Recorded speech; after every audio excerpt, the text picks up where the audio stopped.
Long ago, after the time of Prophet Adam, alayhi salam, people lived on earth in peace.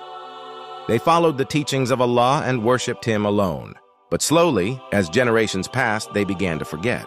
They began to worship idols, statues with names like Wad, Suwa, Yaguth, Ya'uk, and Nasr.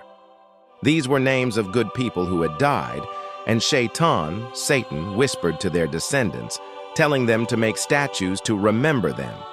Eventually, people began worshiping these idols instead of Allah. That's when Allah chose a prophet to guide them, Nuh alayhi salam. The mission of Prophet Nuh alayhi salam. Allah sent Prophet Nuh alayhi salam to call his people back to the truth.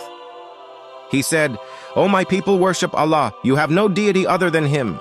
Indeed, I fear for you the punishment of a tremendous day." Surah Al-A'raf, 759. But the people laughed at him. They said, "You're just a man like us." They didn't want to leave their idols. Still, Nuh alayhi salam didn't give up. He called them day and night, in public and in private. He was kind and patient. He said, "Ask forgiveness of your Lord.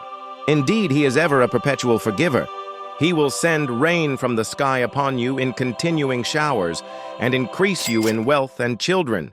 Surah Nuh, 71, 10-12.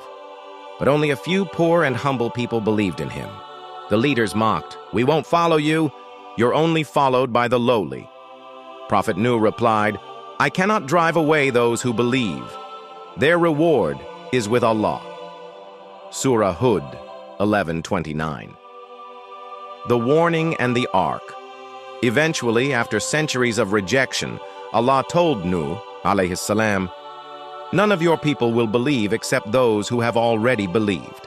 So do not be distressed." Surah Hud, 11:36. Then Allah commanded him, "Construct the ark under our eyes and by our revelation." Surah Hud, 11:37. So Prophet Nuh began to build a large ship, safina or fulk, on dry land. People laughed at him. "You're building a ship in the desert. Are you crazy?"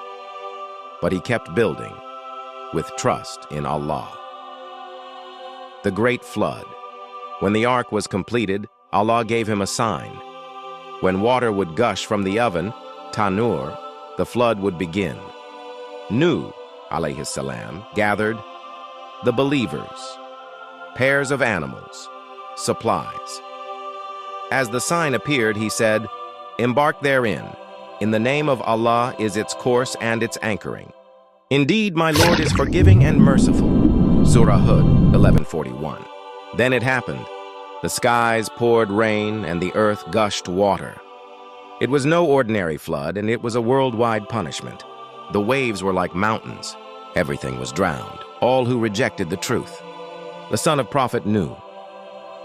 One of Nuh's sons refused to believe and tried to climb a mountain to escape.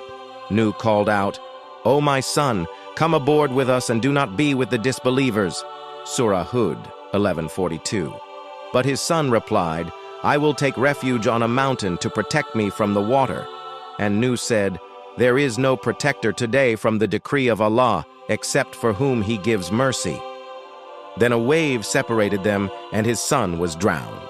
Nuh was heartbroken and asked Allah about his son. But Allah said, "He is not of your family. Indeed, he is one whose work was unrighteous."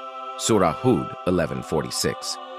This was a reminder that true family is based on faith, not just blood. The end of the flood. After the punishment, Allah commanded the earth to swallow the water and the sky to stop raining. The ark came to rest on Mount Judi, and it was said, "O earth, swallow your water, and O sky, withhold your rain." And the ship came to rest upon Judi. Surah Hud, 11:44. Nuh alayhi salam and the believers stepped off the ark, grateful and humble. Patience, sabr. He preached for 950 years without giving up. To a tawakkul, trust in Allah, he built a ship before seeing the flood. 3. Truth versus popularity. Most people rejected him, but truth is not a popularity contest. 4. True success. Not in numbers, but in pleasing Allah. 5. Family of faith. Even his own son was not saved without belief.